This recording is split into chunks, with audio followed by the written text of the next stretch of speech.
예, 오늘은 저희 집 차량 티구안 2012년식 차량 소개해 드릴게요. 이번에 차량을 좀 판매를 하고 좀 저렴한 금액에 구매를 했습니다. 주행 키로수는 한 11만 한 5천 정도를 주행했는데요. 네, 가까이 가서 하나씩 좀 소개를 좀 해드릴게요.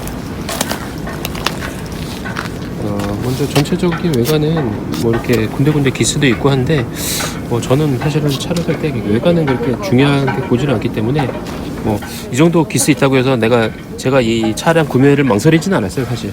그리고 이제 색깔은 조금 고민을 하게 만들었는데 은색을 별로 선호하지는 않거든요. 근데 또 한편으로는 이렇게 잔기스가 많은 차량들은 흰색이나 검은색보다 은색이 나을 수가 있어요. 왜냐면 은색은 기스가 있어도 잘 표가 나지 않기 때문에. 그래서 어떻게 단점이자 장점이 될 수가 있는 게 이 차량 색깔인 것 같습니다. 그래서 이 차를 처음 가져와서 이제 보니까 타이어도 이제 교환이 돼 있었어요. 타이어는 저렴하게 넥센 타이어가 껴 있었는데 보니까 타이어도 거의 새 거였어요. 앞에 뒤에 거의 새 거죠. 트레드가 굉장히 많이 남아 있어요. 이렇게 손가락 깊이 들어갈 만큼 트레드가 굉장히 많이 남아 있어서 내 짝은 다 한 4, 5만은 충분히 탈 수 있을 것 같고요. 그리고 브레이크 패드도 거의 앞쪽은 거의 새거나 마찬가지였고요. 뒤쪽은 한 절반 정도 달아 있었는데 그래도 이 정도면 한 2, 3년은 제 기준으로 2, 3년은 충분히 탈 수 있을 것 같습니다. 그리고 안쪽 보여드리면 이렇게 특별한 건 없어요. 좀 뒷자리가 좀 지저분한데요. 이렇게 한 4인 가족이 타기에는 적당한 것 같습니다. 아이 카시트 놓고 지금 1열을 좀 충분히 넉넉하게 앉을 수 있게끔 해놓고 의자를 이제 뒤로 빼놨는데도 이 정도 공간이 나와요. 그래서 2열은 충분히 성인들 2명 타기에 충분한 공간인 것 같습니다. 그리고 앞자리 한번 보여드릴게요. 앞자리 보시면 이렇게 가죽으로 돼 있어서 좀 직물 시트보다는 훨씬 더 좀 고급스러워 보이는데, 그리고 가죽의 사이드나 이런 쪽 봐도 해짐이나 그런 게 없어요. 그래서 그 부분은 좀 괜찮은 것 같고요. 그리고 이게 지금 DSG 제가 알기로는 이제 7단 미션으로 알고 있어요. 그래서 듀얼 클러치이기 때문에 이제 클러치 쪽에 이제 듀얼 클러치 쪽에 좀 이슈가 있어서 나중에 좀 타다가 이제 클러치 쪽은 좀 손을 봐가면서 타든가 아니면 조심조심해서 살살 달려가면서 타야 될 것 같습니다. 그리고 안드로이드도 좀 장착이 되어 있네요. 그리고 추가로 안드로이드 외에 장착된 건 없고요.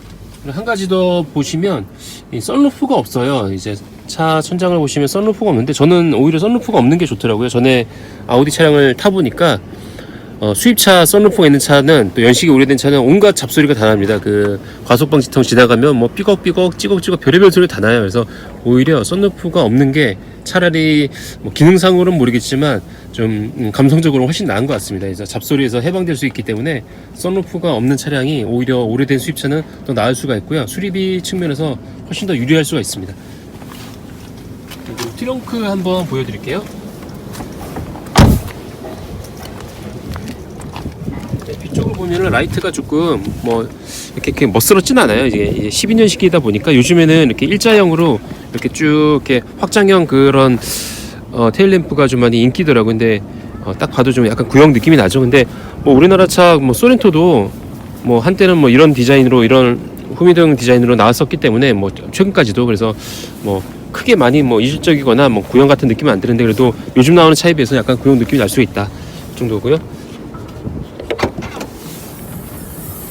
트렁크 열어보면 지금 트렁크는 확장이 되어 있어요. 원래는 여기 스페어 타이어나 아니면 그런 공구함이 들어가는 높이가 한 이 정도 되는 것 같아요. 그래서 여기 한 단이 이렇게 돼 있는데 보통 이거 타시는 분들이 확장을 하더라고요. 그래서 그걸 뜯어내고 드러내고 밑에를 이제 다 개조를 했는데 보니까 여기 방음 처리도 한 것 같은데 이게 차 사고 수리하면서 방음질 다 뜯어낸 것 같아요. 그래서 지금 이렇게 좀 지저분한데 이건 나중에 이제 따로 방음 처리를 해줄 생각이고요. 그래서 원래는 높이가 이 정도, 여기 후크가 보이죠? 이 후크 있는데 딱 이 높이까지 이제 막혀 있는 거를 다 뜯어내고 이렇게 높이를 좀 깊게 만들어서 짐을 좀 많이 실을 수 있게 개조를 해놓은 차 같습니다. 그래서 트렁크 공간은 제법 넉넉한 것 같습니다. 자, 그럼 이제 운전석 보여드릴게요.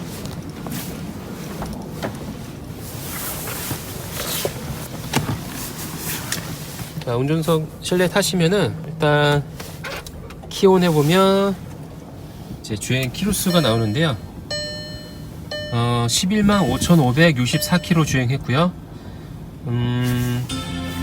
예, 뭐 특별한 거는 뭐 없고 이제 안드로이드가 설치가 돼 있어가지고 뭐 내비라든가 아니면 음악 들을 때 편리하게 사용할 수 있고 이 뭐 구형 안드로이드인데도 불구하고 음질이 상당히 괜찮더라고요. 그래서 순정보다는 이제 안드로이드 구형이라도 하나 껴놓으면은 확실히 음질에서는 많이 좀 괜찮은 것 같고 그리고 이제 핸들 리모컨 다 달려 있고요. 그리고 앞좌석 양쪽에 다 열선 있고 뒷자리는 열선이 없는 것 같습니다. 그 점은 조금 아쉬운데요. 또 뒤에는 저희가 사람 많이 태우지 않기 때문에 뭐 나쁘진 않고요. 네, 뭐 뒷자리 열선이 없죠.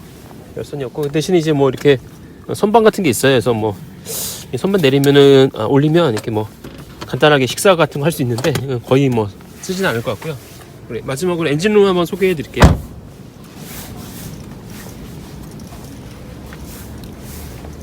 쭉 보시면 이게 3천만 원이 넘는 거의 3천만 원 중반대의 차량인데 이게 본네트 쇼버가 없더라고요. 그래서 이렇게 닭발이라고 하죠. 닭발을 여기다 껴야 됩니다. 이게 좀 아쉬운 부분인데 이건 나중에 개조를 할 거예요. 그래서 개조를 해가지고 여기다가 쇼버를 양쪽에 쇼버를 달아서 자동으로 이렇게 올라가게끔 개조를 할 생각이고요. 이 엔진룸은 보면 그 아우디 A3 탔을 때 이 TDI 엔진이라 디젤이기 때문에 TDI인데 이쪽만 빼고는 거의 똑같아요. 아우디 차량이랑 뭐 들어가는 부동액 G12 들어가는 것도 똑같고 뭐 구성이 다 똑같습니다. 그래서 거의 뭐 아우디 엔진룸 보는 것 같이 좀 흡사하더라고요. 그래서 정비성은 이렇게 좀 엔진룸이 아우디보다 훨씬 넓기 때문에 공간이 많이 들어가서 좀 수월할 것 같아요. 정비를 하려면 구석구석에 손이 잘 들어가야 돼요. 이제 넓어야지만 뭐 정비를 할 때 편하기 때문에 이거는 뭐 자가 정비하거나 셀프 정비할 때 훨씬 좀 도움이 될 것 같습니다.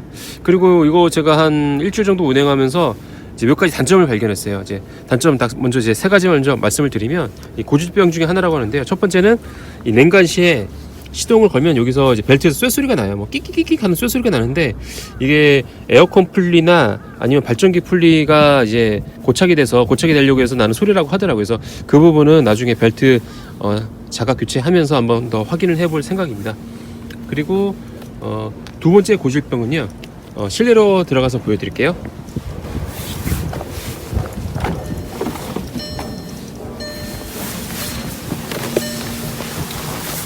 두 번째 고질병은 이 키가 버튼이 잘 안 눌려요. 이게 여기가 이물질 껴가지고 안에 이제 많이 마모가 됐는지 아니면 뭐 이물질 껴있는지 눌러도 이게 계기판이 변화가 없죠. 지금 계속 누르고 있는데요.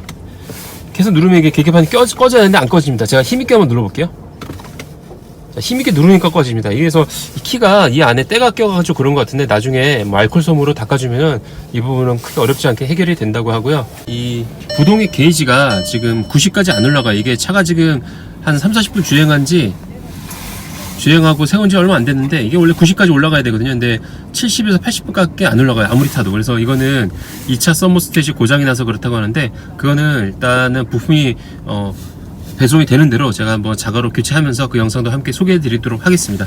마지막으로 총평을 좀 해 드릴게요. 이 아우디 제가 A3를 타면서 수입차는 솔직히 좀 타면 안 되겠다고 생각했던 게 수리비도 많이 들고 수리하려니까 뭐 부품값이 일단 너무 비싸더라고요. 근데 이번에 그 티구안을 구매하게 된 거는 일단은 차량 컨디션도 나쁘지 않았고 뭐 보면 사실은 이게 사고 흔적이 있어요. 여기저기 사고 흔적이 있는데도 불구하고 차가 오래됐지만 뭐 경정비도 많이 돼 있고 주행 키로수가 낮기 때문에 크게 뭐 돈 들어갈 게 없을 것 같아서 차량을 구매하게 됐고요. 만에 하나 제 주변에서 이 티구안 수입 SUV를 사고 싶어하는 사람들이 있다면 저는 괜찮은 차 같아요. 티구안이 추천할 만한 차인 것 같습니다. 예, 옆에서 좀 개가 짖는데요.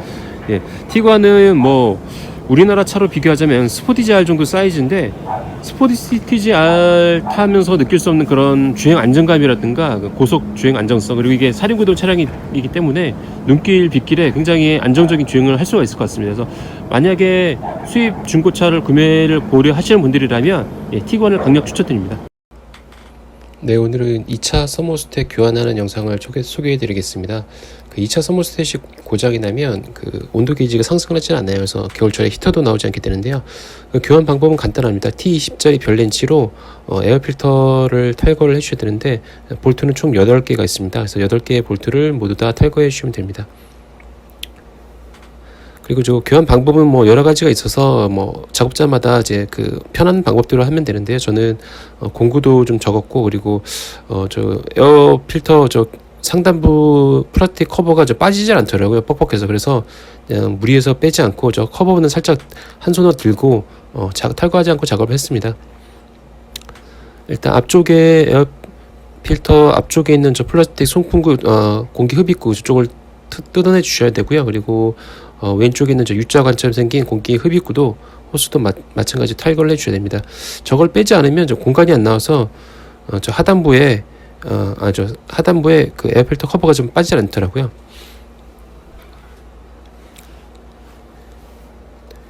예, 지금 상단부 지금 어떻게 처음에는 뭐 작업 방법을 몰랐으니까 당연히 이제 저 에어필터 상단부 커버도 떼야만 작업이 가능한 줄 알고 저렇게 에어플로우 센서로 보이는데 저 센서 소켓을 빼려고 하고 있는데 뭐 굳이 저거를 빼지 않고도 작업이 충분히 가능하더라고요. 그래서 가급적이면 2인 1조로 작업한다면 누가 상단부 커버를 한 손으로 들어주고 다른 한 사람이 아래쪽에 이제 서머스탯을 교환한다면 2인 1조 작업하시면 훨씬 더 쉽게 작업이 가능할 것 같습니다. 그래서 지금 뭐 바이스 플라이어로 저걸 어떻게든지 빼보려고 낑낑대면서 클램프도 빼고 센서 소켓도 빼고 했는데 결국은 뭐 탈거하지 않고 손으로 들고 작업을 했고요. 그리고 대신 저 앞쪽이랑 하단부, 에어필터 하단부는 꼭 탈거를 해주셔야지만 작업이 가능합니다. 에어필터 하단부를 탈거를 하게 되면은 저 상단부는 뭐 그대로 냅뒀고요. 네, 하단부를 탈거를 하면은 이제 바로 서머스탯이 보이는데, 지금 손가락으로 가리키는 저 부분이 이제 2차 서머스탯입니다. 저 부분이 이제 온도가 한 약 70도 가량, 70에서 80도 사이에 이제 열리고 닫히고 하는 그 밸브 같은 역할을 하는데, 저게 열림 상태로 고착이 되게 되면은 히터가 나오지 않고, 그리고 수온이 정상적으로 올라가지 않아서요, 차에도 당연히 안 좋습니다. 이제 그 서머스탯을 탈거하기 전에 저기 보조 물통에 있는 저 뚜껑을 좀 열어놓고 작업을 하셔야 돼요. 안 그러면은 저 압이 차 있기 때문에 부동액이 상당히 많이 배출이 될 수가 있어요. 그래서 보조 부동액 통에 저 뚜껑을 살짝 걸쳐 놓은 상태로 작업을 하시는 게 좋습니다. 탈거 영상은 미처 혼자 찍다 보니까 다 찍지 못했는데요. 방법은 간단합니다. 클램프로 양쪽 위아래 클램프만 풀어서 이렇게 손으로 이렇게 비벼가면서 빼면 되고요. 왼쪽이 구품, 오른쪽이 신품인데 뭐 똑같이 생겼습니다. 방향은 헷갈리지 않도록 모양이 달라서 헷갈릴 수도 없는데요.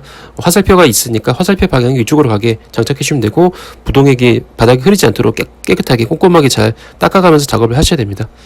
또 부동액이 바닥에 흘리면 환경오염이 되기 때문에 절대 바닥에 흘리지 않게 작업해 주시는 게 중요하고요.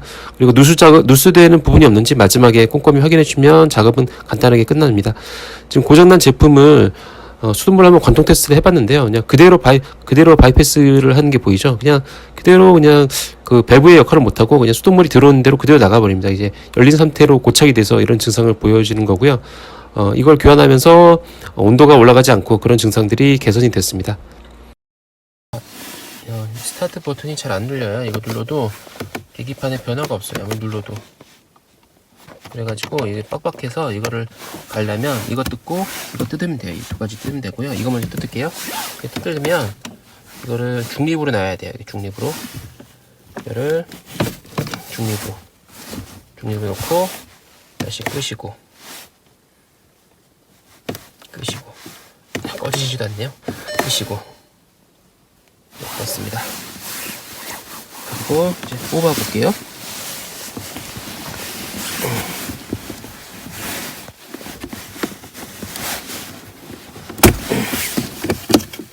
뺐습니다. 이 이빨이 있는데 이빨 안 부러지게 조심해야 돼요. 이거 부러지면 아주 골치 아파져요. 그리고 밑에 별나사 2개 있어요. 여기 보이시죠? 밑에 보면 별 하나, 2개 있어요. 이거 풀어줘야 돼요. 여기서는 이 T20이고요. 풀어볼게요. 나사가 이게 밑으로 떨어지지 않게 조심해야 돼요. 이거 떨어지면은 찾을 수가 없어요. 이 안에서는 다 뜯어내야 돼요. 그러면 아주 피곤한 일이 생기겠죠. 한 손으로 이렇게 손가락으로 떨어지지 않게 받쳐주면서, 그래서 이렇게 하나 빼주고, 저기 또 있어요. 그래서 벌써 이렇게 덜렁덜렁하죠? 나사만 빼도. 자, 2개 뺐어요. 뺐으면 이제 거의 한 80% 끝난 거예요. 이거 벌써 이렇게 움직이고 난리 났네요. 자, 그래서 흔들흔들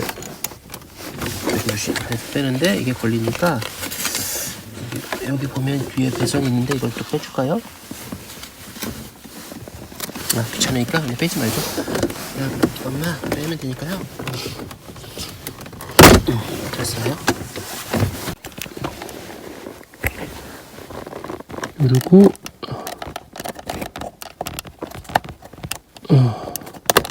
하시면 됩니다. 됐죠? 보시면 뒤에 키 누르는 게 있어요. 보시면 이 키, 이 부분을 이렇게 눌러주시고 빼면 돼요. 이 부분 보이는 부분 키를 누르고 빼시면 됩니다.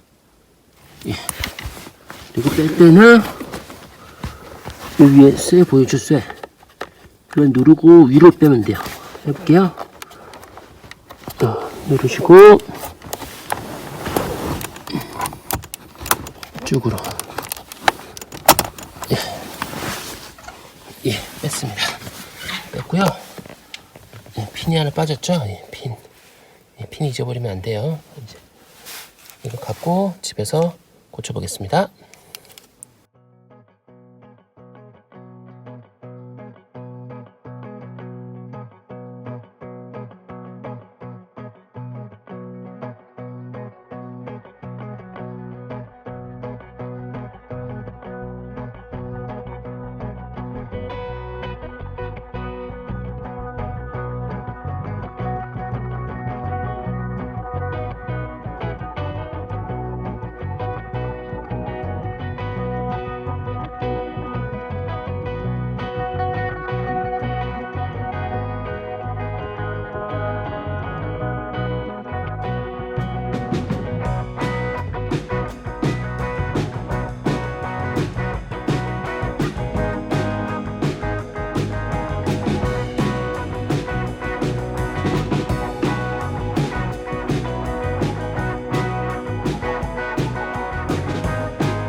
자, 이제 맞습니다. 이제 숫자가 위로 가도록 끼워줄게요. 끼고 들고 배선만 연결하시면 됩니다.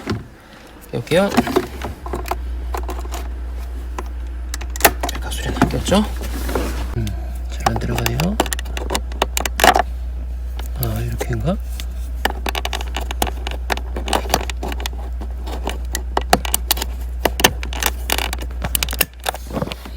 자, 꼈습니다. 꼈습니다. 자, 꼈고요.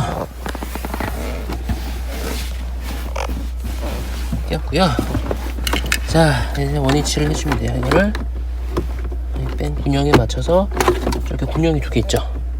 군형 2개다가 이 군형을 맞춰서 짤까 해주면 되고, 나사 뺐던 거 2개 껴주시면 돼요. 네, T20인가 그럴 거예요. 네, 나사 빠지지 않게 조심해서 이렇게 좀 걸려있네요. 이걸 꽉 안 조으면 나중에 잡소리가 날 수 있어요. 이 정도 됐고, 위에 나사 구멍이 또 있는데 위에는 안 조여놨나 보네요. 돈가 절감인 것 같은데. 자, 군형에 잘 보고 끼고,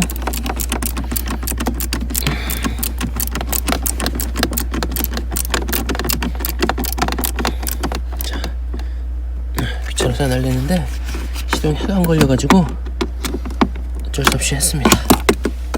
그리고 얘는 이제 모양 잘 잡아서 딱 살짝 올려. 자, 얘는 해볼게요. 오, 한 번 더. 오, 시동? 아, 기어를 파킹에 넣고.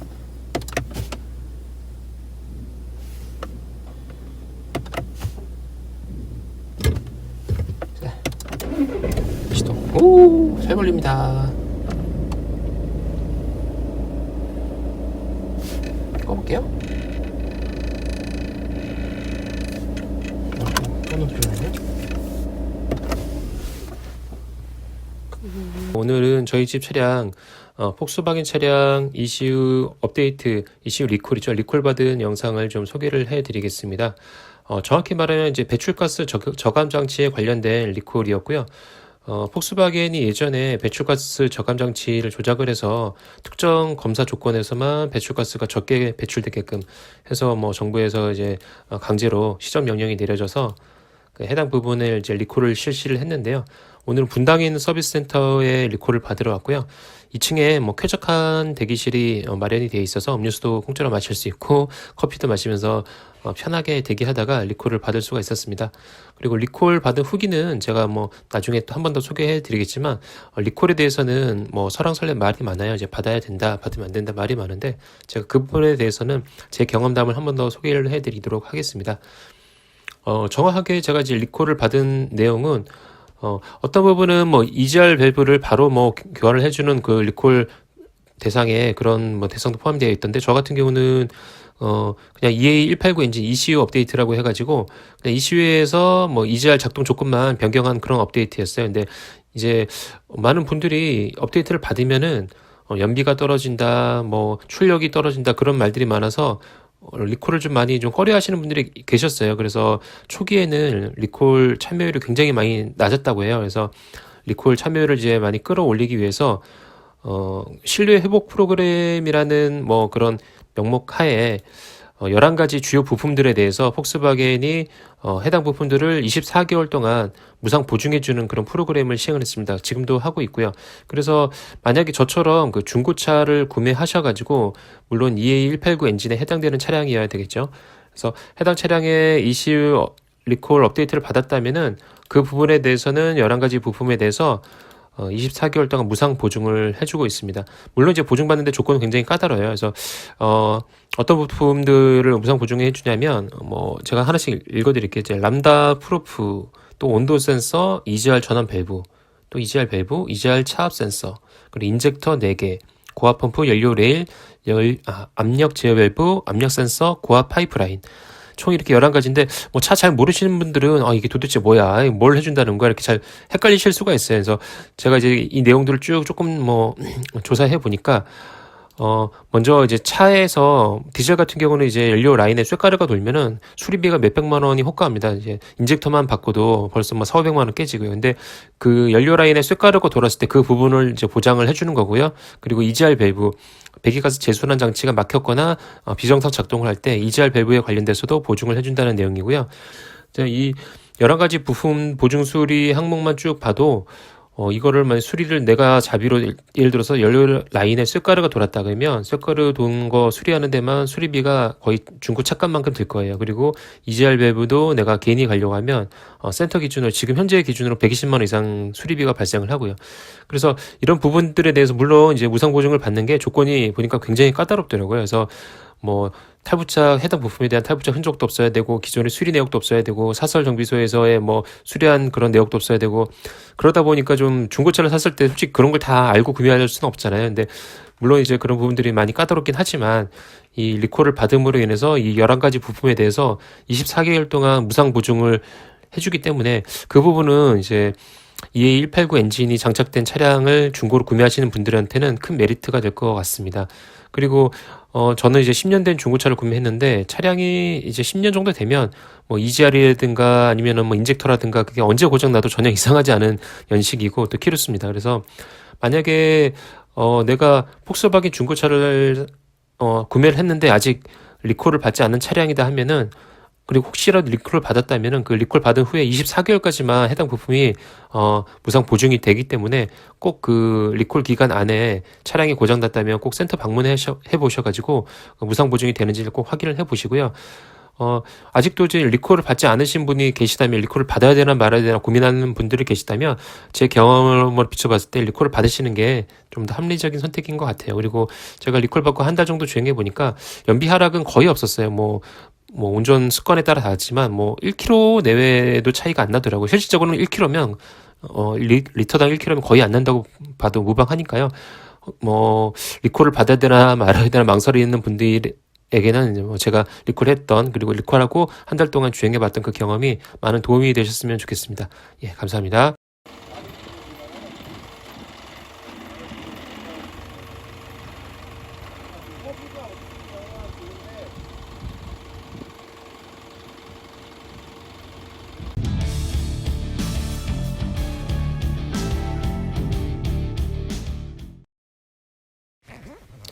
예, 오늘은 좀 슬픈 일이 있었는데요. 저희 집 차량 이제 티구안 타고 캠핑을 갔다가 주행 중에 갑자기 시동이 꺼졌어요. 그래서 견인해서 다시 복수박인 대치점으로 왔고요.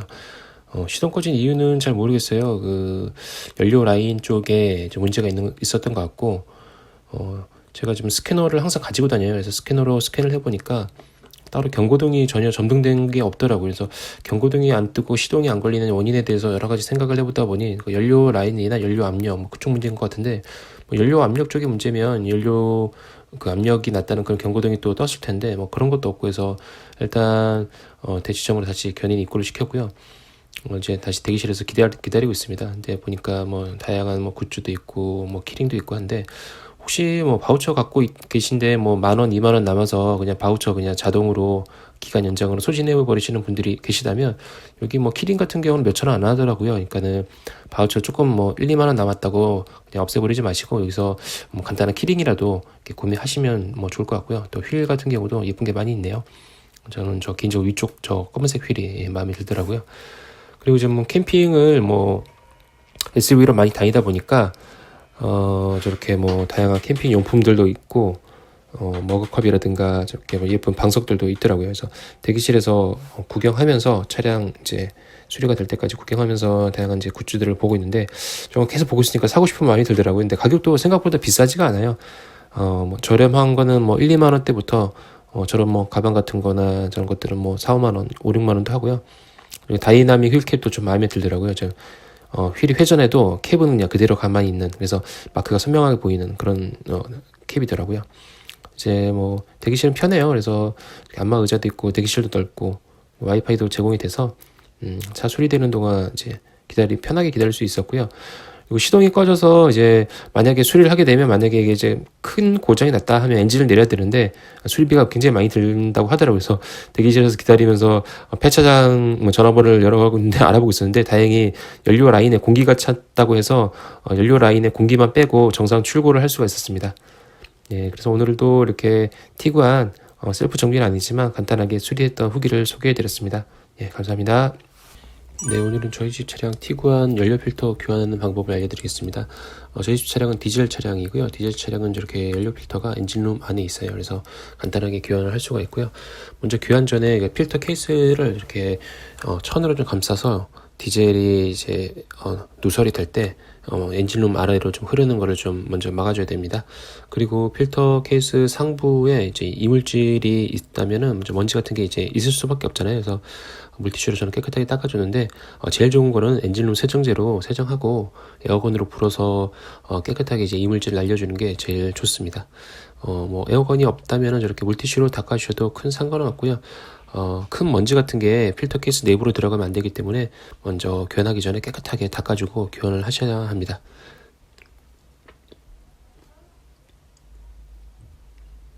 네, 뭐 대충 물티슈로 전 닦아줬고요. 이제 T25 별렌치로 위에 있는 이제 볼트를 풀어줘야 되는데요. 그냥 풀 때는 뭐 순서 상관없이 그냥 풀면 되는데 저는 혹시 몰라서 이렇게 별 모양으로 풀 때도 이렇게 풀어줬습니다.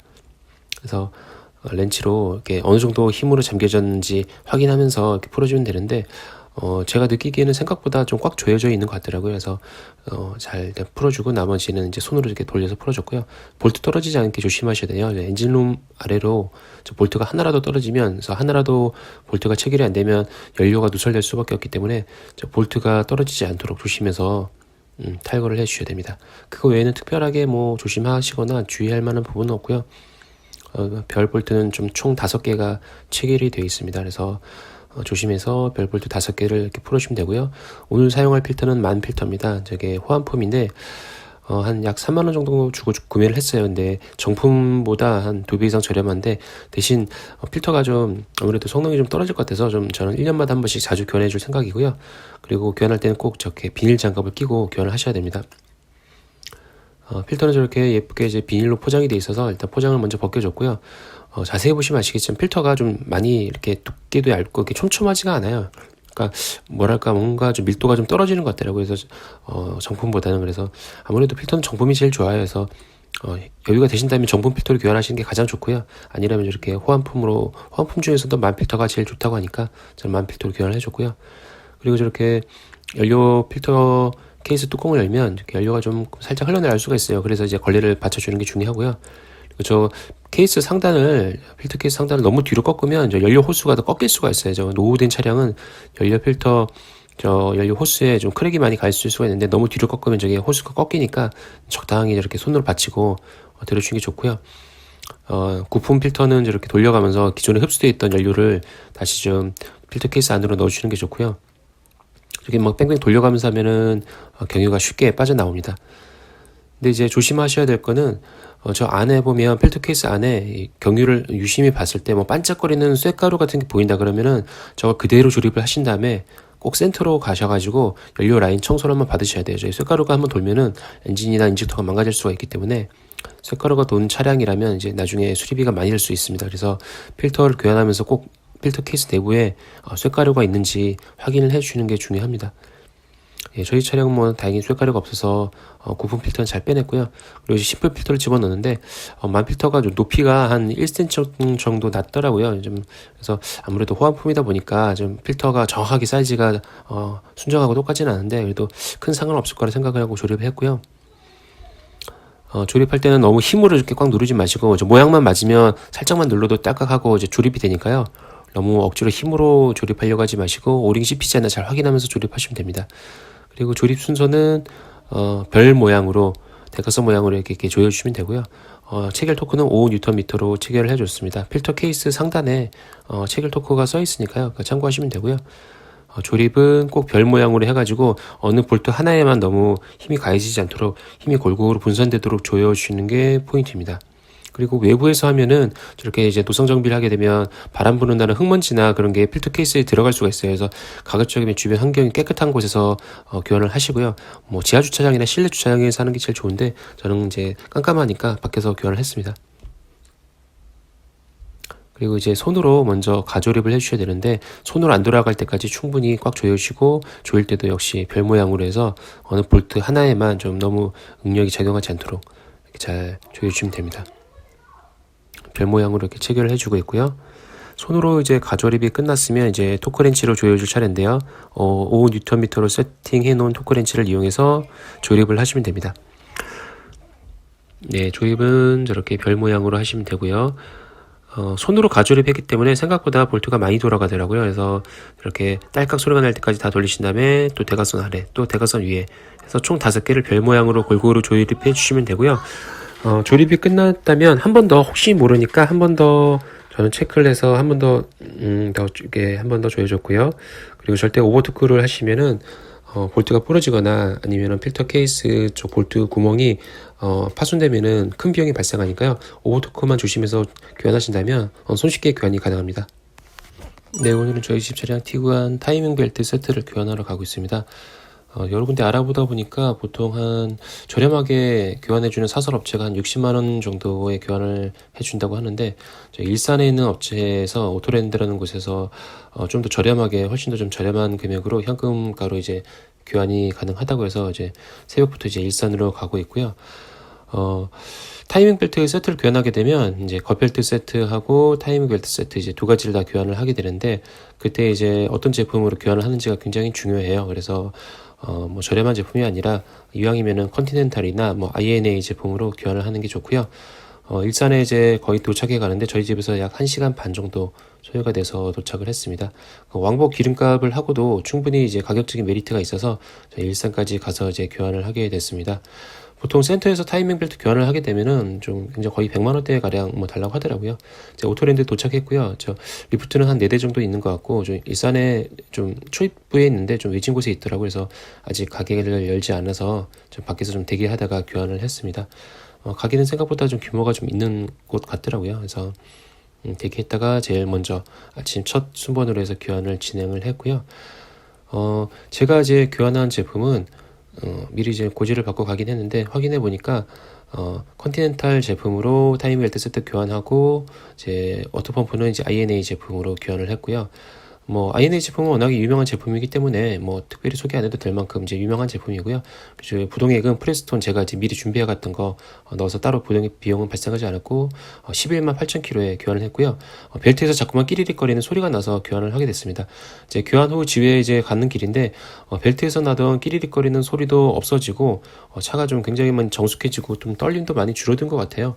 그래서 아마 10만 초반이나 그때 대부분 타이밍 벨트를 이제 교환을 하시게 될 텐데, 타이밍 벨트 교환을 하기 전에 뭐 대부분이 이제 워터펌프가 고장이 돼서 워터펌프에서 누수가 발생해서 이제 교환을 하기도 한다고 하는데, 저 같은 경우는 벨트에서 자꾸만 끼리릭거리는 소리가 나서 그냥 계속 탈까 하다가 나중에 뭐 이게 소리가 좀 풀리 쪽에서 나는 것 같더라고요. 풀리 쪽에서 나는 것 같은데, 이게 뭐 풀리가 고장나서 벨트가 벗겨져 버리면 나중에 이제 엔진에도 데미지가 갈 수가 있기 때문에 좀 더 한 1년 정도 더 타고 갈까 하다가 이번에 교환을 했고요. 현금가로 굉장히 좀 저렴하게 교환을 했기 때문에 오토랜드에서 티구안 타이밍 벨트 교환을 작업을 진행을 하신다면 굉장히 좀 뭐 왕복 기름값이나 그런 걸 빼고 통행료를 빼고도 충분히 저렴한 금액으로 교환이 가능할 것 같더라고요. 그래서 저는 이제 또 그 소음이 나는 부분이 타이밍 벨트 세트 외에도 발전기 분리해서 손으로 돌려보니까 그쪽에서 이제 끼릭끼릭 소리가 발생을 하더라고요. 그래서 타이밍 벨트 세트 외에도 발전기 분리까지 교환을 진행을 했고요. 교환하고 제 집에 이렇게 쭉 운행해서 가는데 뭐랄까 굉장히 좀 뭐 주행 실감이 뭐 느낌인지 모르겠는데 좀 부드러워진 것 같아요. 그래서 주행 실감도 좀 부드러워지고 기존에 나던 잡소리도 없어졌고, 그리고 지금 뭐 영상 녹음하고 지금 한 달 정도 지났는데 지금 운행해 보니까 요즘에도 보면 공회전 할 때 시동 키자마자 예전에는 뭐 끼릭끼릭끼릭 거리는 소리가 굉장히 심하게 나고 한 2, 30분 운행해도 그 소리가 없어지질 않았어요. 근데 지금은 시동 걸고 냉간 시동 시에도 굉장히 정숙하게 시동이 걸리고 큰 진동 없이 차량이 운행이 가능해서 타이밍 벨트 세트는 이왕이면은 10만 킬로 정도 주행을 했다면 교환을 특별한 증상이 없어도 해주시는 게 좋을 것 같습니다. 특히 디젤차는 가뜩이나 이제 진동이나 소음이 심한 차량이기 때문에 소모품 교환 주기가 도래했을 때 너무 오랫동안 타지 마시고 제때제때 소모품만 교환해 주신다면은 큰 고장 없이 오래 탈 수가 있을 것 같더라고요. 그리고 또 이번에 교환을 하면서 확인을 해보니까 하체 쪽도 이제 부식률도 많이 닳고 해서 이제 차차 하나씩 이제 필요한 부분들은 교환해 나갈 생각이고요. 타이밍 벨트 세트는 웬만하면 이제 자가 정비를 할까 했는데 이 타이밍이 틀어지게 되면은 나중에 엔진에 데미지가 갈 수 있고 또 타이밍 세트 교환하려면 타이밍 뭐 툴도 사야 되고 해서 그 돈보다도 조금만 더 보태면 여기서 정비소에서 교환을 가능한 금액이라서 이쪽까지 와서 교환을 하게 되었고요. 나중에 이제 다른 부분 부싱이나 이제 하체 오리오는 이제 셀프로 정비를 할 생각입니다. 그래서 그런 부분들 이제 셀프로 정비를 진행하게 될 때 또 영상으로 기록을 남기도록 하겠습니다. 자, 이제 집까지 가는 길이 굉장히 먼데요. 갈 때는 뭐 1시간에서 1시간 반 정도 소요되는데, 올 때는, 근데 집에 갈 때는 거의 한 2시간 가량 소요돼서 집에 가고 있는데, 그래도 이제 거리가 긴 만큼 충분히 시운전도 해보고 해서 차량 상태가 이상 없는지 점검을 할 수 있어서 좋았고요. 혹시라도 타이밍 벨트 교환 계획이 있으신 분들이라면 참고하셔서 저렴한 금액으로 교환해 보시기 바랍니다. 네, 오늘은 저희 집 티구안 차량 또다시 견인해서 집으로 끌고 가는 영상인데요. 가다가 갑자기 배터리 경고등이 들어왔습니다. 그래서 긴급하게 인근 공용주차장에다 차량을 세우고 셀프 견인차를 불러서 다시 견인을 해서 끌고 가고 있습니다. 지금이 벌써 견인을 한 지 한 3번째인데요. 보니까 이제 배터리 경고등이 이렇게 들어왔죠. 주행 중에 갑자기 배터리 경고등이 들어오면 당황할 수밖에 없는데요. 계기판의 빨간색 경고등은 굉장히 위험합니다. 그래서 바로 차를 세우시는 게 중요하고요. 지금 배터리 전압이 11.75V, 65V 계속 떨어지고 있습니다. 배터리 전압이 계속 떨어지는 이유는 발전기가 충전을 못 시켜줘서 전압이 떨어지는 거고요. 토크 프로 어플로도 배터리 전압을 모니터링 해보니까 지금 뭐 11.4, 11.7밖에 안 나와서 지금 배터리 충전을 못하고 있어서 급하게 세웠고요. 이대로 계속 주행을 하면 차량이 갑자기 실수가 있기 때문에 굉장히 조심하셔야 됩니다. 오늘은 이제 데일 상사에 다음날 이제 견인을 해서 중고는 아니죠. 재생 발전기를 이제 장착을 하러 왔고요. 이게 호환 제품으로는 새 제품으로 호환 제품은 60만 원에 이제 설치가 가능하다고 하는데 장안평의 데일 상사라는 곳에서는 이렇게 이제 재생을 해서 40만 원에 장착비 포함해서 40만 원에 장착을 해준다고 해서 데일 상사까지 긴급 견인으로 또 이동을 해서 수리를 하고 있습니다. 저 안쪽에는 보니까 그 재생 발전기들이 굉장히 많더라고요. 발전기 개수만 얼핏 잡아봐도 수백 개가 넘을 정도로 이곳은 발전기 전문으로 이제 재생을 하는 곳이구나 하는 걸 한눈에 알 수 있을 만큼 발전기가 어마어마하게 많이 쌓여 있었습니다. 저 안쪽에 보면 발전기 재생하는 작업장 잠깐 찍어봤는데요. 발전기가 엄청나게 많이 쌓여 있고 발전기는 단순히 껍데기하고 코일만 재사용하고 나머지 부분들 소모성 부분들은 100% 다 신품을 장착해 준다고 그래요. 그래서 내구성도 상당히 뭐 신품 못지않게 우수하고 그리고 보증 서비스도 6개월 동안 가능하다고 하니까 크게 뭐 불안하지 않고 여기서 뭐 교환을 해도 될 것 같고요. 그리고 저는 이제 20만 원이 어떻게 보면 크다면 크고 작다면 작은 돈인데 이렇게 차에 수리비가 계속 들어가다 보면 나중에는 이게 은근히 스트레스가 받더라고요. 그래서 저는 이제 뭐 20만 원도 뭐 큰 돈이긴 하지만 또 좀 수리비도 좀 아껴보고자 이쪽에서 수리를 하게 됐고요. 두 분이서 작업을 하시는데 위쪽과 아래쪽에서 두 분이서 탈거 후 장착까지 한 1시간도 안 걸려서 이제 작업을 끝내주셨고요. 이 작업이 이제 마치고 나서 차량 이제 시동을 걸어보니까 출력 전압이 14V 이상으로 잘 출력이 되어줘서 굉장히 만족스럽게 이제 집에까지 이제 다시 끌고 올 수가 있었는데요. 혹시라도 여러분들도 집에 만약에 발전기가 고장이 나서 이제 수입차 발전기 수리가 부담스러우신 분들이라면 장안평에 있는 데일 상사를 한번 방문해 보시기 바랍니다. 예, 감사합니다. 네, 오늘은 티구안 사이드 스텝 설치 방법을 간단하게 소개해 드리겠습니다. 먼저 사이드 스텝은 저 카페에서 무료로 나눔을 받았고요. 사이드 스텝 설치하려면 하단부에 일단 브라켓을 설치해야 되는데 하단부에 보면 비물이 들어가지 말라고 고무 마개가 있어요. 고무 마개를 앞쪽이랑 뒤쪽이 다 뜯어주고 그쪽에다가 사이드 스텝 브라켓을 이제 앞뒤로 설치를 해주면 됩니다. 설치 방법은 좌우에 동일하게 이제 브라켓을 설치해 주시면 되고 그 브라켓 위에다가 사이드 스텝만 얹히면 되는데요. 저 브라켓 설치하는 게 굳이 차량이 높기 때문에 리프트로 뜨지 않아도 저렇게 돗자리 깔고 누워서 충분히 설치가 가능합니다. 대신 이제 눈에 이물질이 들어가지 않도록 보안경 같은 거 잘 착용하시고 그리고 차가 이제 혹시라도 작업 중에 앞이나 뒤로 흐르지 않도록 도릴 같은 걸로 잘 고여놓고 그리고 이제 사이드 브레이크 잘 채워놓으시고 작업하시면 되고요. 특별히 어려운 작업은 아닙니다. 그리고 사이드 스텝 저 브라켓을 설치할 때는 꼭 이제 단단하게 조여있는지 꼭 확인을 하시고, 그리고 가급적이면 저 방청제를 좀 뿌려서 녹이 슬지 않도록 방청해 주는 게 좋고요. 제가 나눔을 받은 사이드 스텝은 굉장히 녹이 또 심하고 좀 많이 좀 구품이었어요. 그래서 거의 폐기에 가까운 제품이었는데, 저거 이제 흑색 착색제로 도색을 했더니 이제 이렇게 깔끔해 보이죠. 그래서 혹시라도 사이드 스텝이 녹이 심하거나 좀 많이 훼손이 된 제품이라면 굳이 버리지 마시고 저렇게 흑색 착색제로만 도색을 하셔도 깔끔하게 재장착이 가능할 것 같습니다. 그리고 이렇게 브라켓 설치하고 저 위에다가 사이드 스텝만 얹히고 볼트만 조여주면 되는 아주 간단한 작업입니다. 리프트가 있으면 뭐 한 30분이면 충분히 작업이 가능할 것 같고요. 저 같은 경우는 이제 1시간 좌우 30분씩 해서 1시간 정도 소요가 돼서 설치를 완료했습니다. 그리고 설치하고 나서 사이드 스텝이 흔들리지 않는지 손으로만 흔들어 보시면 되고요. 그리고 볼트 조임 토크는 특별하게 주의하지 않고 그냥 꽉 조여주면 됩니다. 하단부에 볼트 조립한 부분이 보이시는데, 저 부분에는 이제 녹슬지 말라고 나중에 방청 유연제를 뿌려줄 생각입니다. 이렇게 해서 브라켓 볼트 쪽에 꽉 조여가지고 장착한 모습이고요. 전체적으로 설치된 모습은 이렇게 설치 전과 후가 확연하게 차이가 날 정도로 좀 차 옆이 좀 견고해진 느낌인데요. 혹시 집에 어린 아이가 있는 집이라면 이렇게 사이드 스텝을 설치해 보신다면 차량 승하차 할 때 상당히 도움이 될 것 같아서 설치 영상 소개해 드렸습니다. 예, 감사합니다.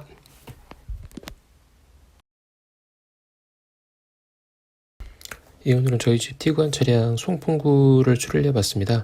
저렇게 한쪽이 송풍구가 고장이 나서 방향 조정을 해도 아무 변화가 없습니다. 왼쪽은 잘 되는데 오른쪽은 고장이 나서 송풍구 날개가 부러져서 안에 이제 고정하는 부분이 부러졌더라고요. 근데 저게 동호회 보니까 저게 티구안 차량 같은 경우 특히 또 저 부분이 자주 고장이 난다고 해요. 그래서 오늘은 한번 저걸 탈거해서 수리를 해봤고요.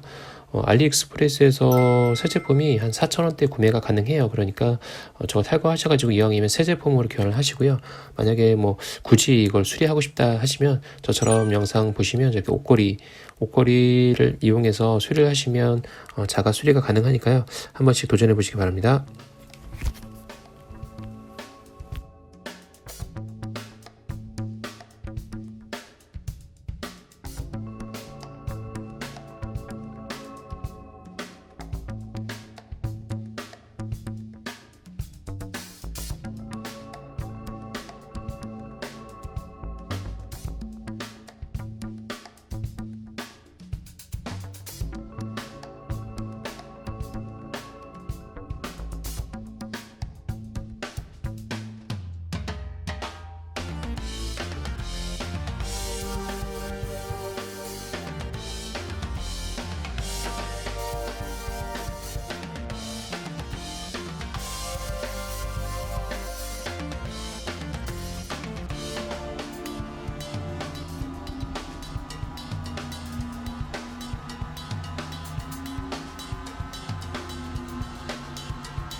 예, 오늘은 저희 집 티구안 차량 오랜만에 엔진 오일을 교환해 봤습니다.